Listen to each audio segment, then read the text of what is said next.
Hello, and welcome to Miss Hope's Reading Hour. Welcome to our wonderful Wednesday broadcast. So glad to be here with you all. So, my friends, it is a wonderful Wednesday.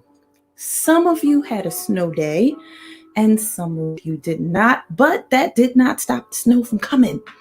It is snowing outside some places. So of course, Miss Hope is in Philadelphia, but there are other places that have had snow starting from yesterday to today.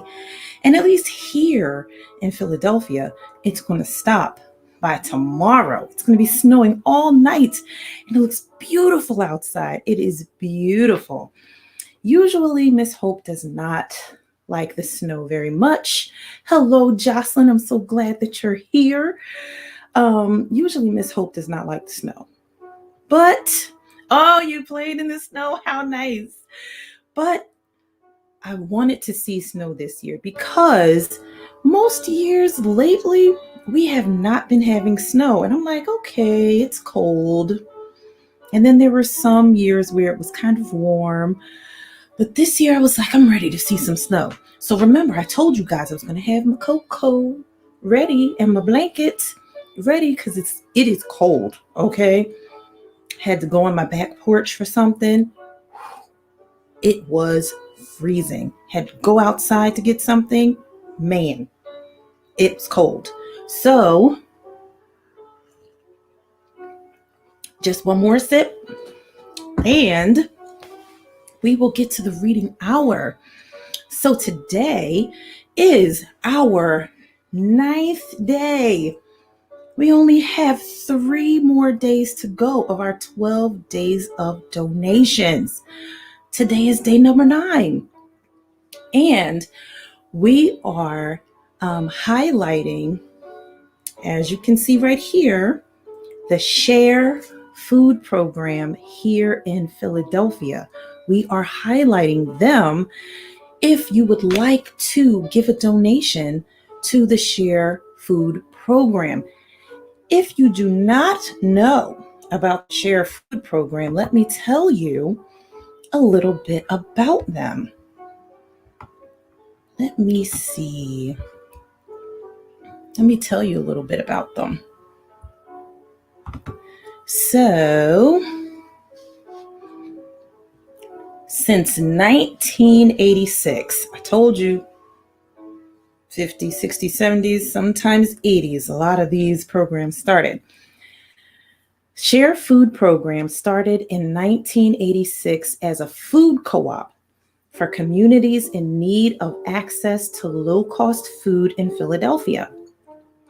Since 1991, we have been a 501c3 nonprofit organization dedicated to getting food to our vulnerable neighbors in need throughout the city and beyond its borders in surrounding townships and counties throughout the Philadelphia region. All right. There was something else I wanted to tell you guys about them. Wait a minute. Oh, excuse me. No, that wasn't it. Wait a minute. Maybe that was it. Let me see.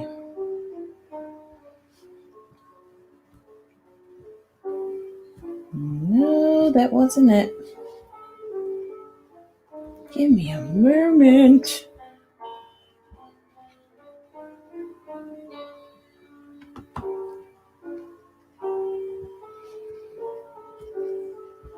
Oh, here we go. That's what I wanted to say. So, no, that wasn't it.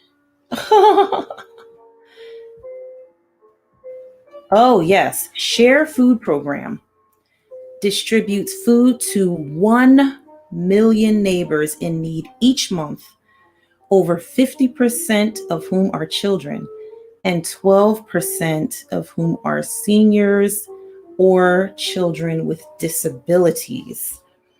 The food we distribute comes from many places, including government partners, supermarkets, wholesalers, restaurants, farms, and food drives. There are complex logistics, meaning that it's kind of difficult, really hard, and significant funding, meaning it needs a lot of money to a significant funding needs to purchasing, meaning buying things, coordinating, putting all that food together and getting it out to people, storing, packaging, and distributing millions of pounds of food each month. Our work and impact is made possible by the generosity of our donors. Share started in 1986 as a food co-op for communities in need of access to low-cost food in Philadelphia. That is the Share program. That is the Share program. Hello, Zoe. Hi, how are you? So I have actually volunteered at Share, and I have actually benefited from Share when I was younger. I remember the Share boxes. So please do donate to the Share program. Share helps a lot of food pantries. Some of the food that has been being given out around the Philadelphia area, where they're having food distribution because many people are dealing with food insecurity during this time. A lot of that food is coming from the Share Food program. Also, they have low cost share boxes where families who can afford to contribute something, they have been able to get a box of food that can feed their family for at least 2 weeks. And that food would cost them a very, very small amount. Instead of going to the supermarket where that whole box of food, which is perishable food like fruits and vegetables and meat, and non-perishable food like food in cans and boxes, would have cost a whole lot more.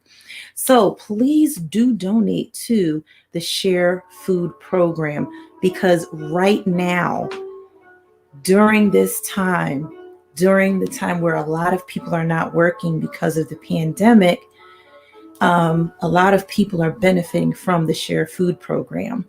How can you donate? I'm so glad that you asked. You can donate by going to sharefoodprogram.org/donate. That is how you can donate to the Share Food program. Miss Hope's Reading Hour will be making a donation, and I hope that you will join me in donating to a program that is helping people right at this moment. There is someone in Philadelphia and the surrounding counties who is making dinner for their family, making dinner for themselves, feeding a disabled child because of a food box from the Share Food program. Okay, now, my friends, before we get into the books, let me give a disclaimer. The music that you will hear and the books that we will read, Miss Hope and Miss Hope's Reading Hour do not own the rights to that music or the books, but they are here for your listening and reading enjoyment. Now let us get to the books, okay? So one more sip. I really like hot chocolate. It's so good. All right, so today we are talking about giving. And I told you guys a little while back, maybe like last week, I believe, that I wanted to read some books that highlighted how other cultures celebrate this holiday season. And as a matter of fact, right now, we are in the festival of Hanukkah. So I have a book today about the story of Hanukkah. Isn't that a beautiful picture of a menorah on the cover? So this book is by David A. Adler, illustrated by Jill Weber. And this is a Holiday House publishing book, The Story of Hanukkah. We will find out how our Jewish brothers and sisters celebrate this holiday and celebrate during the holiday season. And I'm so glad I bought this book. I read through it yesterday and I was like, this is a beautiful book. So we're talking about giving, right? This book is called One Potato, Two Potato. This book is by Cynthia DeFelice. Pictures by Andrea Uren. And we will find out who the publisher is of this book once we start reading. And it has a dust jacket. So I got to find out if it looks the same underneath, because you know Miss Hope loves that. And of course, we got to find out more clues about who is stealing the 12 days of Christmas. A lot is happening. If you missed it on Monday, a lot happened in the story on Monday. You missed it. You got to go back and watch it. A lot happened, okay? Now, my friends, let us get to the first book after I have a sip.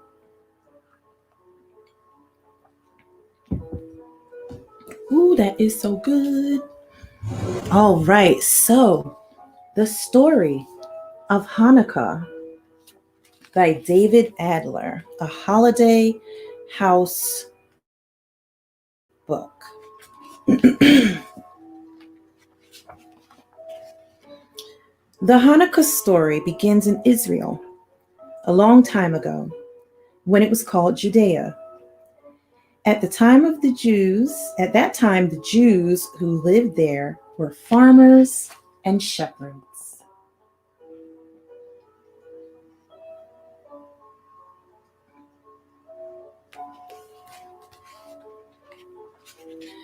On holidays, they all went to the beautiful temple in Jerusalem. The temple was on top of a mountain and called the House of God. Its gates were covered with gold and silver. Inside was the Ner Tamid, a light that always burned.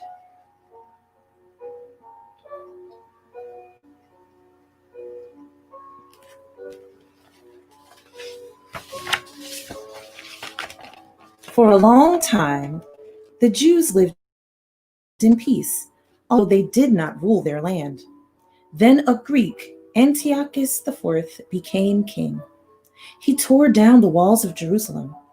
Thousands were killed. Anyone who lit Sabbath candles, studied Jewish law, or refused to bow to Greek idols was put to death. Whoa.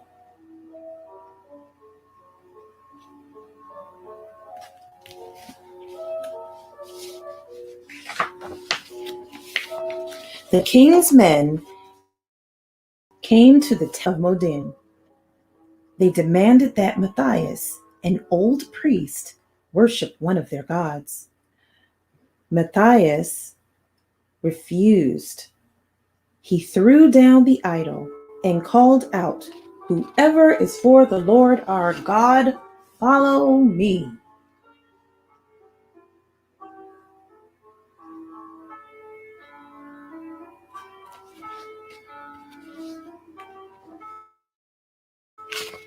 Matthias ran to the hills. His 5 sons and many other Jews followed him. Antiochus's army chased after Matthias. But when the soldiers came near, brave Jews hiding behind large rocks and inside caves attacked. Then they ran back to the hills and hid.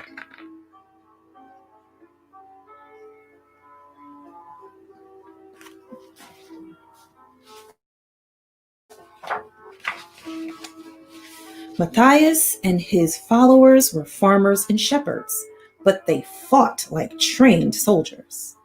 When Matthias died, his son Judah became their leader. Judah was called the Maccabee, which means the hammer.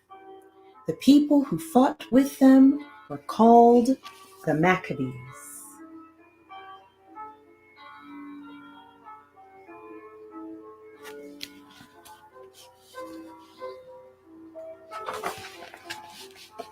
The king's armies came with bows, arrows, swords, horses, and armored elephants, but they weren't able to beat the Maccabees. Wow, they must have been strong.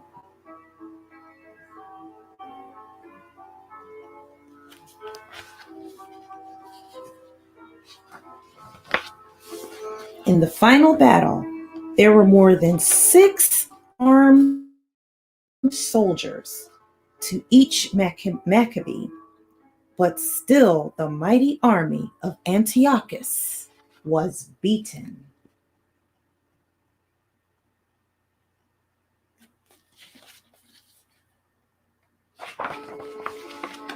Judah then led the Maccabees to Jerusalem. The Maccabees cried when they saw the temple ruined and filled with garbage. They cleaned it. They built a new altar, new gates, and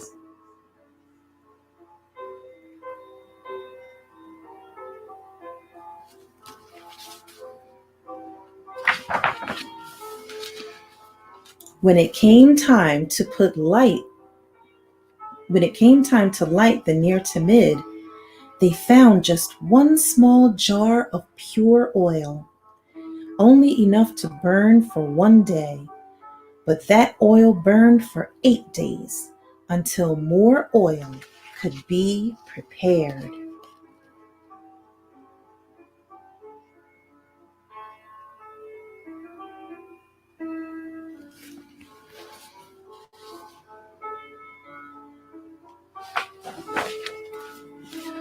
On the 25th day of the Hebrew month of Kislev, the temple again became the house of God. Judah declared that every year on that date, an 8-day holiday would begin. The holiday was called Hanukkah, which means dedication. It celebrates the day the temple was rededicated. That was more than 2,000 years ago.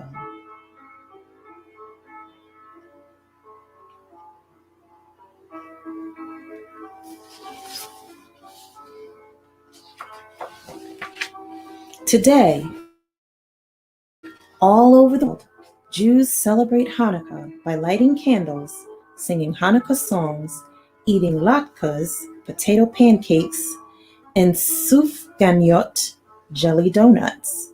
Latkes and sufganiyot are prepared in oil and remind Jews of the Hanukkah miracles. In many homes, people exchange Hanukkah gifts.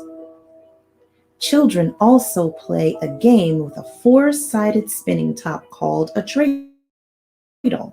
Each side of the dreidel is a different Hebrew letter, the first letters of the Hebrew sentence Nes Gadol Hayasham, which means a great miracle happened there.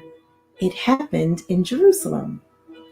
Hanukkah celebrates one of the first fights for religious freedom.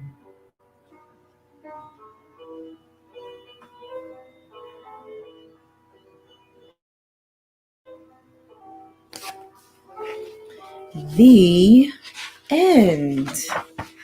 Now, in the back of this book, it shows if you want to make your own latkes. I have had latkes. They are mighty tasty. I have had them before. And how to play the dreidel game. I know some of the kids in my school whose teachers are Jewish have taught them how to play this game and taught them how to make latkes, and they had latkes in class. So that is the story of Hanukkah. How about that? We all need to learn about the cultures of other people in the world to find out about how they worship and things like that. The foods they eat, the stories of their culture. I like this story. I never heard the whole story before, I must say. But as it pertains to our 12 days of donations, the Jews fought really hard in this story for, the temple in their homeland. And once they got back, they were really sad, but they helped to build it up again. So that reminds me of all of the organizations that we've talked about during these 12 days of donations and the Share Food Program. Because there are a lot of people in our community in Philadelphia, in Pennsylvania, in states all over this country and all over the world who have fought really hard, who fight family members losing a job, parents losing a job, who some family members fight really hard dealing with sickness or dealing with a disability. Some people who live on the streets and struggle and fight because they're dealing with homelessness. But programs like the Share Food Program helps them to build themselves back up. Because if you're not nourished, if you're hungry, if you don't have enough food, it's really difficult to build your life back again. It's really difficult to get through the time when a parent may have lost a job or a child may be sick.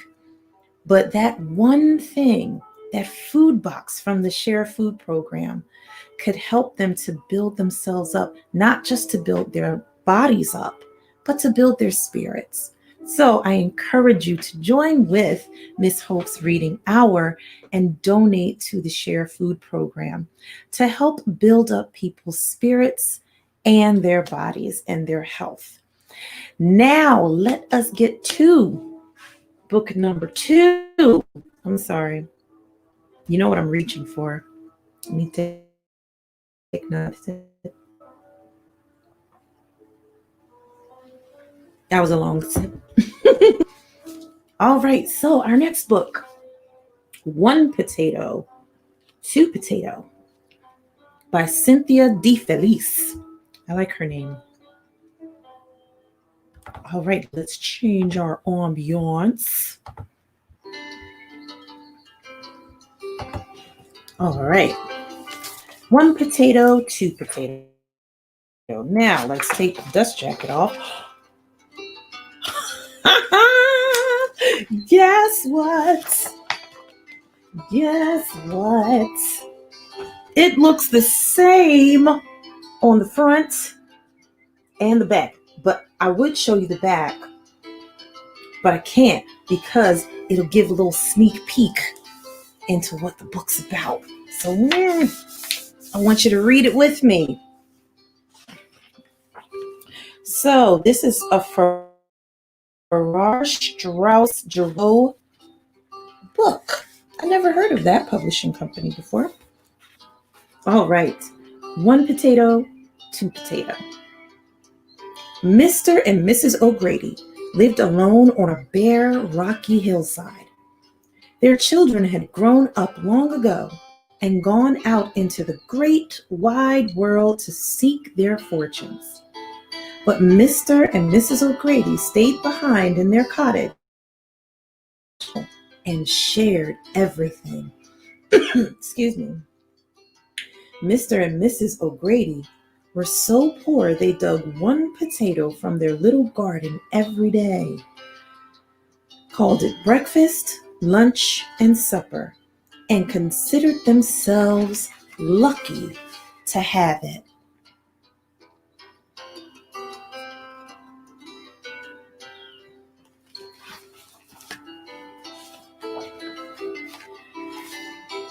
They were so skinny they could sit side by side on one chair to eat their meal. And it was a good thing, too, because one chair was all they had. Mrs. O'Grady had only one hairpin. Together, they had but one blanket full of holes and one raggedy coat, which they took turns wearing in the winter. Oh man.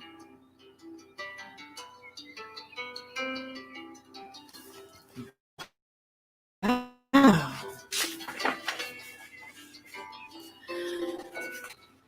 They had just one candle, which they never burned. Every evening as the sun went down and darkness was nigh, Mrs. O'Grady pretended to light the candle. And every morning, when the sun rose and light filled their little house, she pretended to blow out the candle. They had one gold coin, which they were saving for a rainy day, and which they kept tucked under the straw of their mattress. Now, Mrs. O'Grady was a now Mr. O'Grady was as fine a husband as Mrs. O'Grady could have wanted. Yet it was the wish of her heart to have a friend, someone with whom she could share recipes for boiled potatoes and sweet memories of how it felt to touch her newborn baby's downy heads. To be sure, Mrs. O'Grady was the finest wife Mr. O'Grady could imagine. Yet he too longed for a friend, someone with whom he could discuss potato weevils and root rot.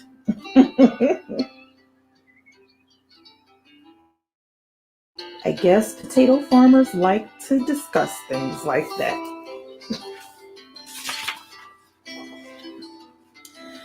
One day, Mr. O'Grady was out digging in the potato patch for their meal, as he did every day.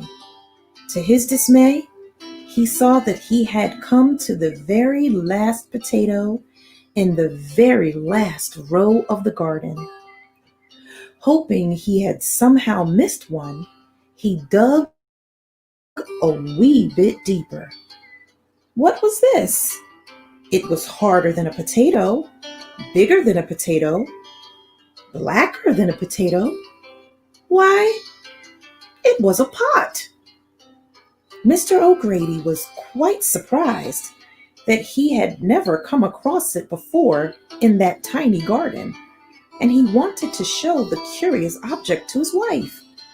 Since he needed both hands to carry it, he put the last potato into and started for home. "Mrs. O'Grady, come quickly," he called. Mrs. O'Grady rushed to the door. "What have you got there, my husband?"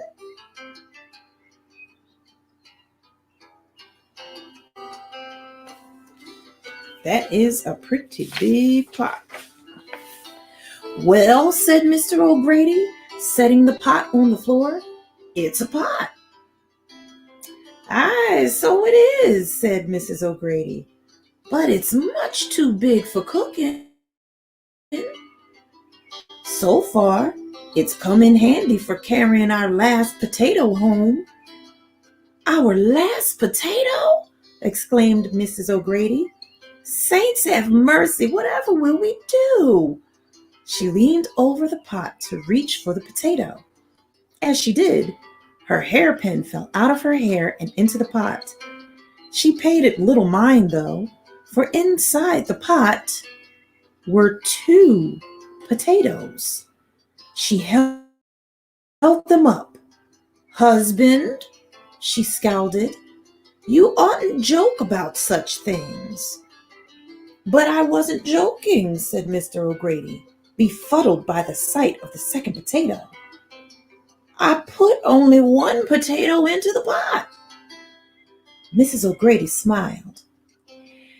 "And only one hairpin fell into the pot. I suppose that now I will find two." She reached into the pot. Her face grew pale. When she withdrew her hands, they held not one, but two hairpins, exactly alike. "Husband, how can this be?" she whispered.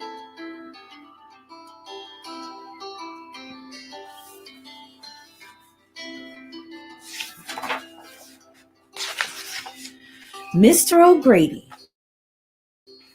took one of the hairpins and threw it into the pot. Quickly he reached back in and pulled out two hairpins. Now I have three hairpins instead of one, Mrs. O'Grady said. Happily, she began arranging her hair. Mr. O'Grady said, "Wife, think. Surely this pot is magic. If it made another potato and two more hairpins, what do you think would happen if we put in—" He looked around the room. "Our candle." Mrs. O'Grady ran to get the candle and tossed it into the pot. Sure enough, she pulled out two candles exactly alike, that one couldn't tell the old one from the new. Next, Mr. O'Grady put their coat into the pot. Out came another pot, as raggedy and torn as the first. Then in went the blanket, and out came two blankets with holes in the exact same places. Mrs. O'Grady hugged her husband. "We will both be warm this winter," she said.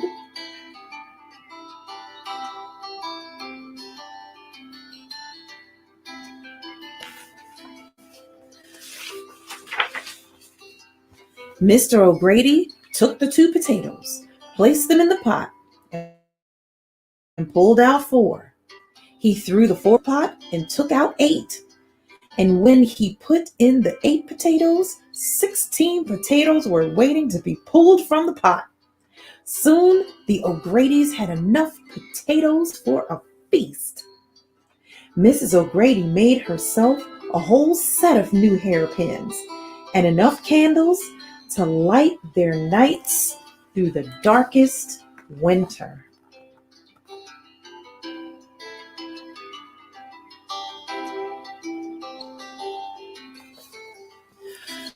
Wow. Wouldn't you like a magic pot? Mr. O'Grady tried to put the chair into the pot, but it didn't quite fit. "No matter," he said. "One chair has served us well for a long time." But Mrs. O'Grady, who was a clever woman, had been thinking. She went over to the mattress and, with trembling fingers, took out the gold coin.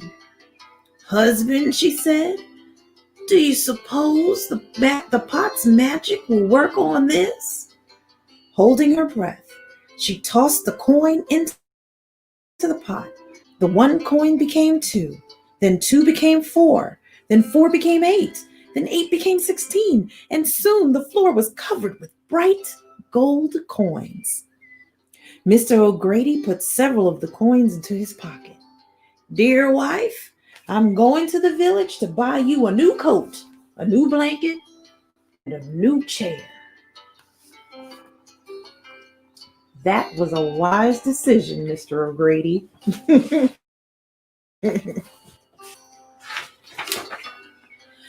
Mrs. O'Grady waved goodbye to her husband. She put the potatoes into a sack. She gathered up the coins and placed them under the mattress. Then she went outside, where she found a single flower growing on the bare and rocky hillside. Soon she had a bouquet of flowers just like it. Tired from all the excitement, Mrs. O'Grady wrapped herself in both blankets and took a nap. She was awakened by her cheerful whistle as he came through the door, his arms filled with packages.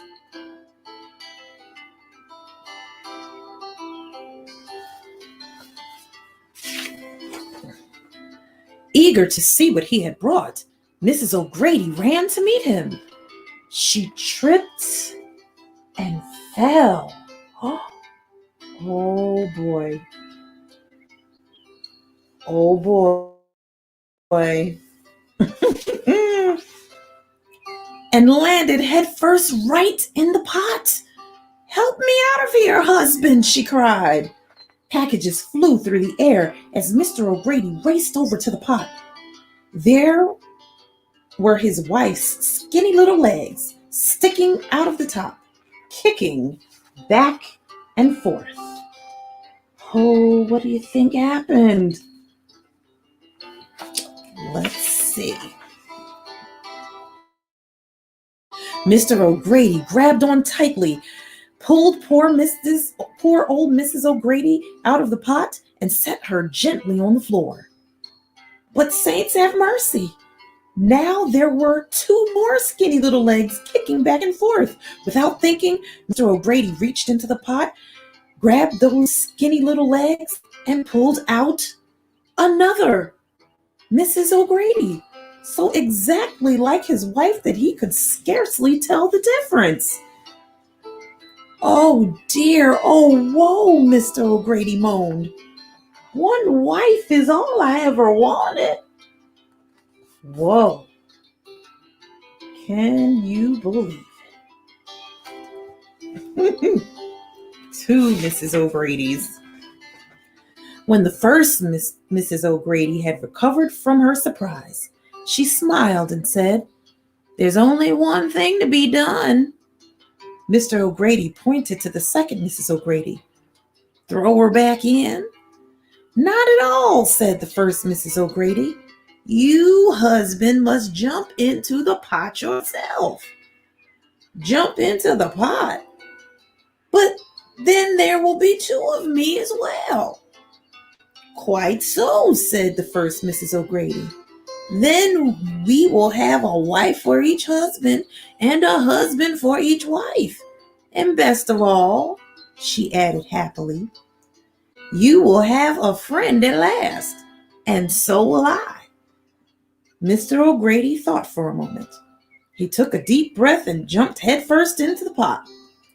His worn leather boots stuck out of the top. Together, the two Mrs. O'Gradys grabbed onto the boots and pulled out Mr. O'Grady. Look at those skinny little legs.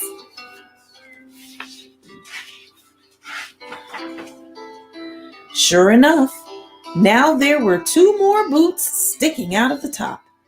Both Mrs. O'Grady's grabbed onto those boots and pulled out another Mr. O'Grady, so like the first that they could scarcely tell the difference.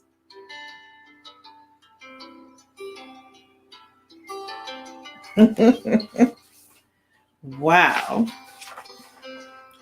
The O'Gradys, all four of them, looked at one another. As they talked, they realized they had a great deal in common. Already they felt like the closest of friends. The first Mr. and Mrs. O'Grady agreed that the new Mr. and Mrs. O'Grady made a handsome couple indeed. Over a candlelight supper of 2 potatoes each, the Mrs. O'Grady spoke of babies and booties, while the Mr. O'Gradys discussed potato weevils and root rot. Afterward, the first Mrs. O'Grady wrapped her arms around the pot and said, "Thank you." Then she said to the others, "Surely we have enough of everything. Surely we have everything we could possibly want. Let us bury this wonderful pot for someone else to find."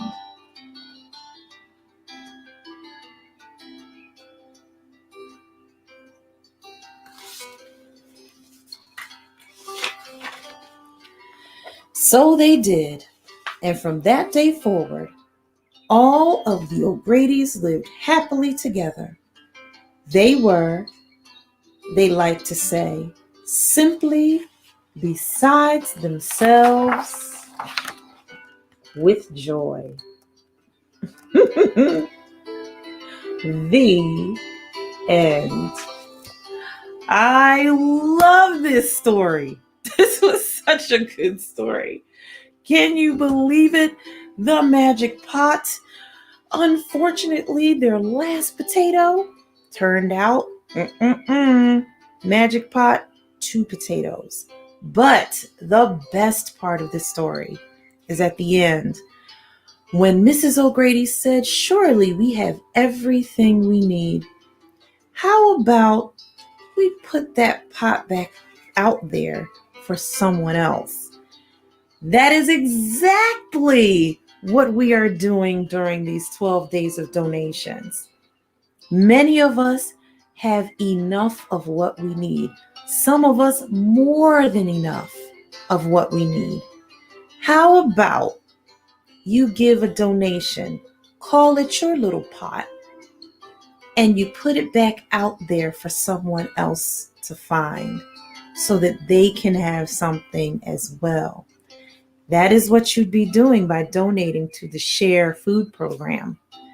Your donation, no matter how small or how big, will be you putting your little pot back out into the world to help someone else who needs to multiply what they have, or to have something when they don't even have anything to multiply.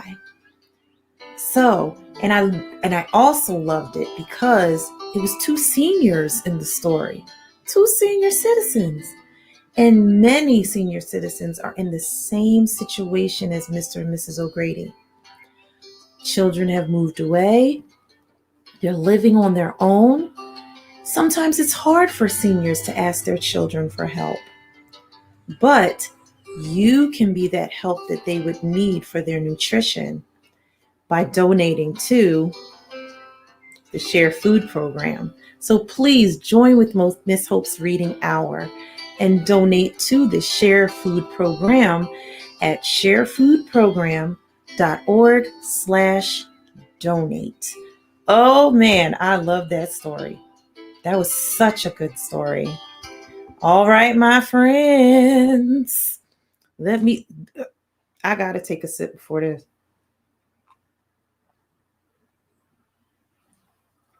I gotta take a sip before we get here. Okay.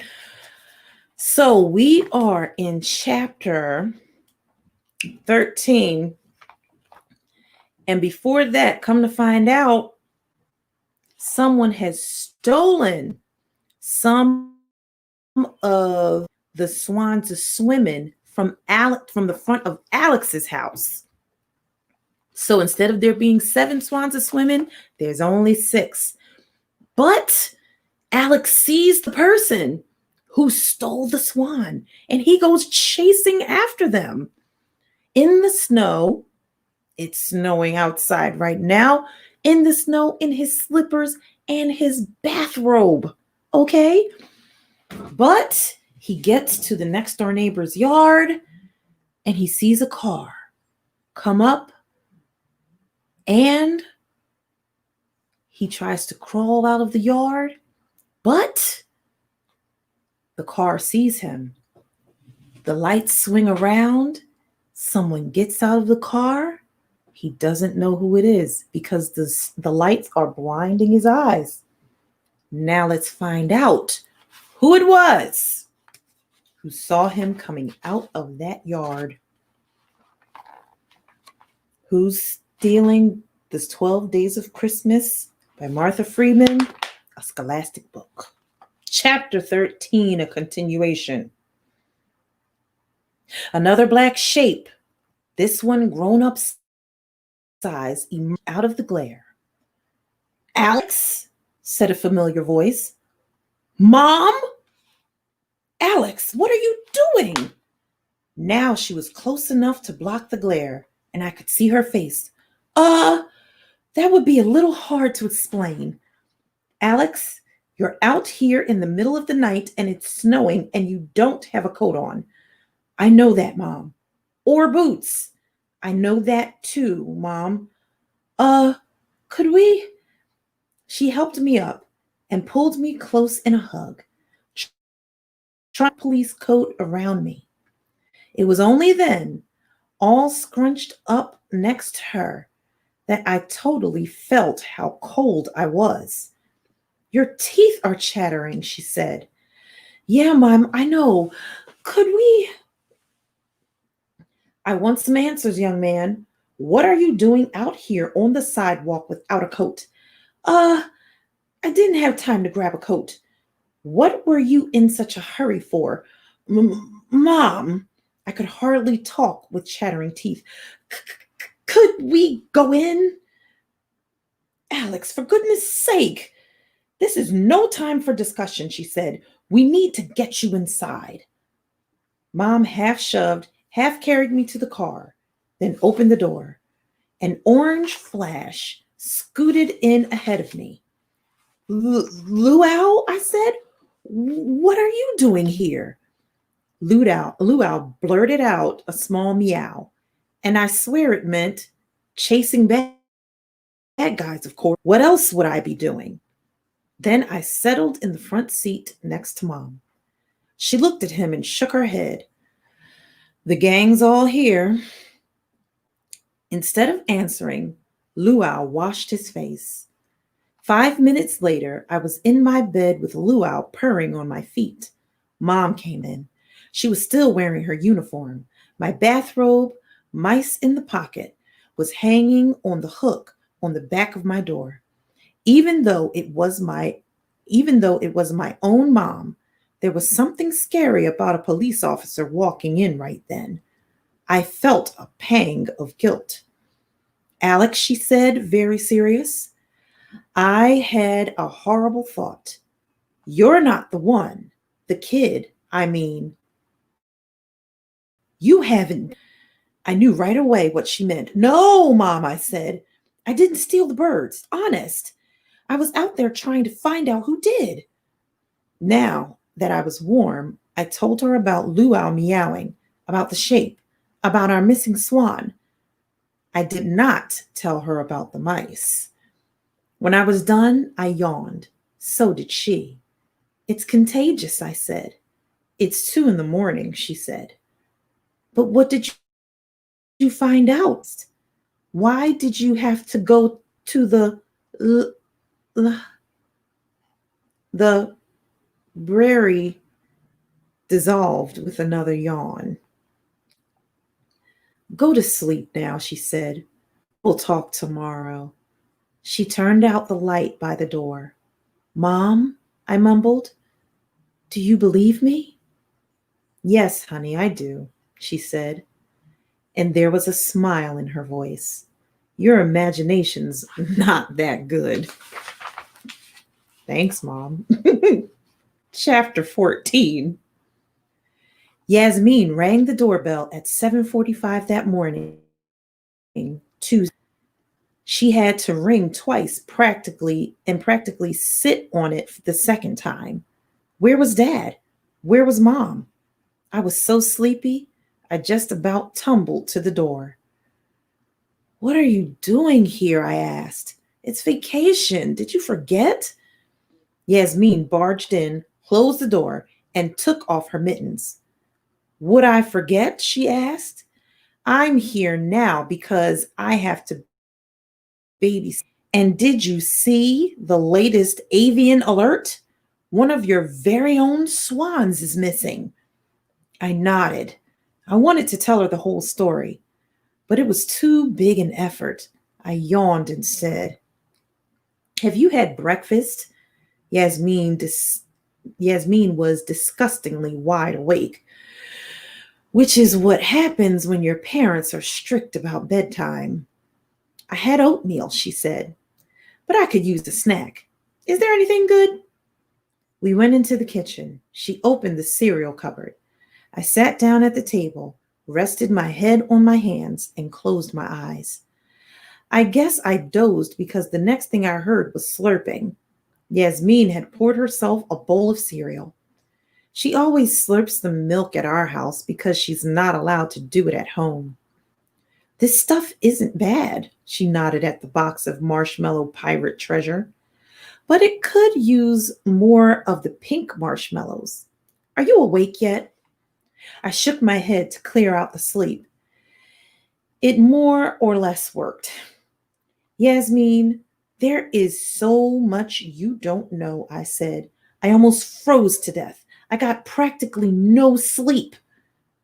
Uh-huh, she said. What were you doing? Chasing bird thieves in the middle of the night? Yes, I said. That is precisely what I was doing. Yasmin couldn't decide whether to believe me. Okay, she said slowly. I'm listening. Start at the beginning. She poured another bowl of cereal and milk, but she didn't eat it. She was too amazed. I told her everything, well, almost everything. I kind of left out the part about finding the mice. Yasmin wouldn't understand why I deserved them, and I didn't want my best friend thinking I was some kind of thief. When my story was done, Yasmin stared. Say something, I said. Tell me I'm an idiot not to have caught the shape, or at least gotten a good look. Yasmin shook her head. I don't think you're an idiot, she said. I think you're kind of brave. I thought she was kidding. No one had ever called me brave before. I guess for I guess for the good reason that I never was. Brave? Chasing down the bad guy? Yasmin said, in the dark and the cold, in the middle of the night? You could have gotten hit on the head, or frostbitten, or lost. Yasmin, I was on our own street. It doesn't matter, Yasmin said. You could have gotten lost. And besides, I didn't catch him. It's intentions that count, bud. But you do have to promise me something. What? I asked. Next time, you'll take me with you. I grinned. Yasmin was telling me I was good for once. It felt great. In the back of my mind was one bugging me thought. Maybe she wouldn't think I was so great if she knew I had all those mice in my bathrobe. There was something else too, I said.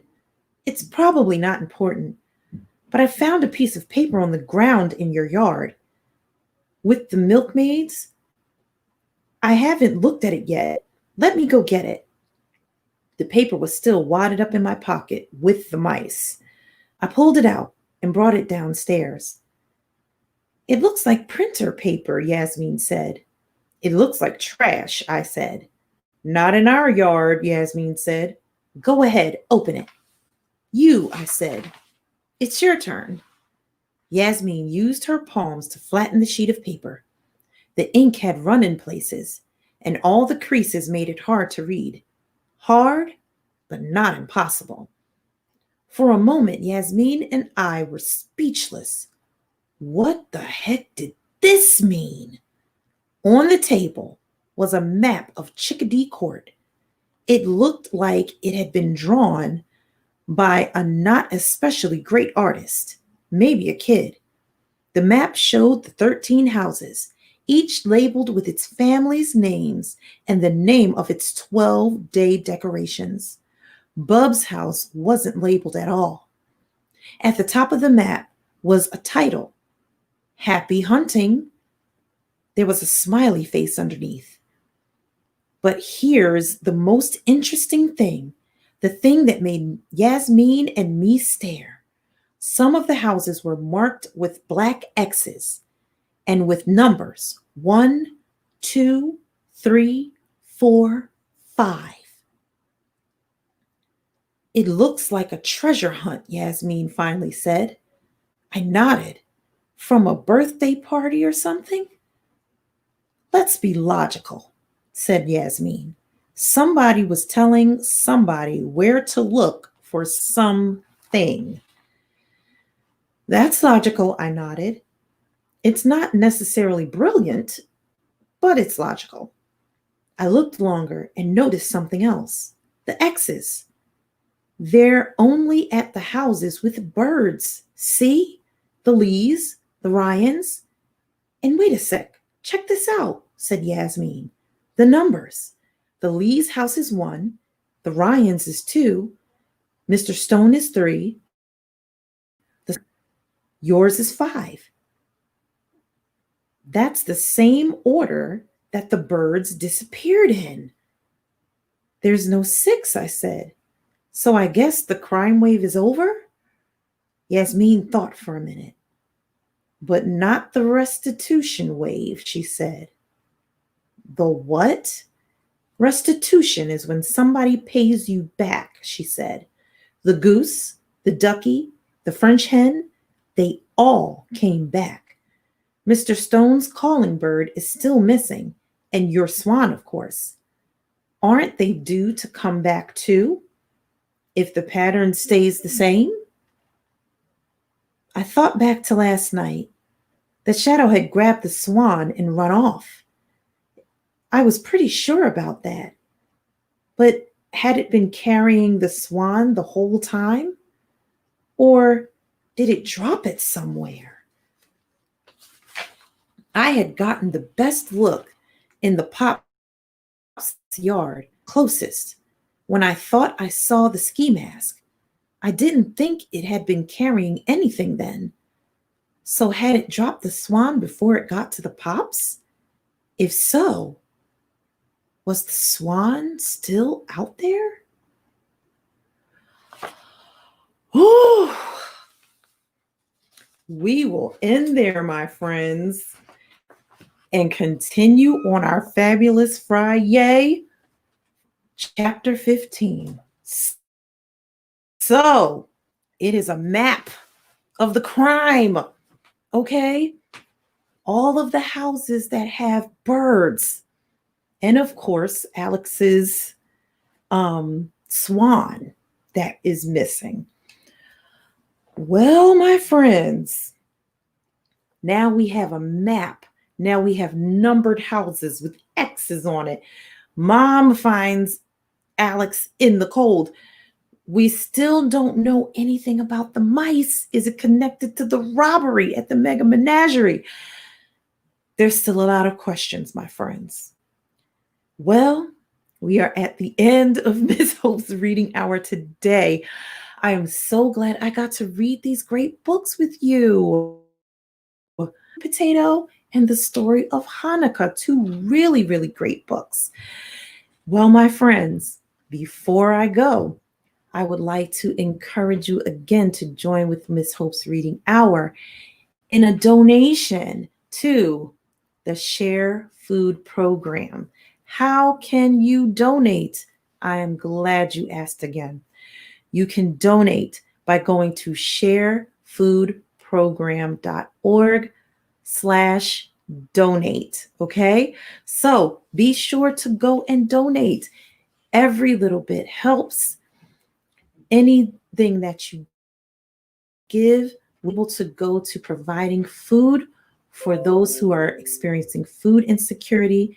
That's families, children, seniors, and those with disabilities.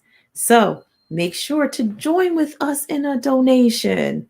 I look forward to seeing you on our fabulous Friday with more great books and another book about how our brothers and sisters celebrate this holiday season. Until then, my friends, make sure you donate to the Share Food Program. Again, sharefoodprogram.org/donate. And I will see you next time on our fabulous Friday on Miss Hope's Reading Hour. Until then, my friends, enjoy the snow tomorrow. Hopefully, I hope that you get a chance to go out and play. I do believe I'm going to go out and play with my nephews. Okay? Until tomorrow, until Friday, my friends, have a wonderful, thankful Thursday. And I will see you on our fabulous Friday right back here on Miss Hope's Hour. Until then, my friends, see you next time.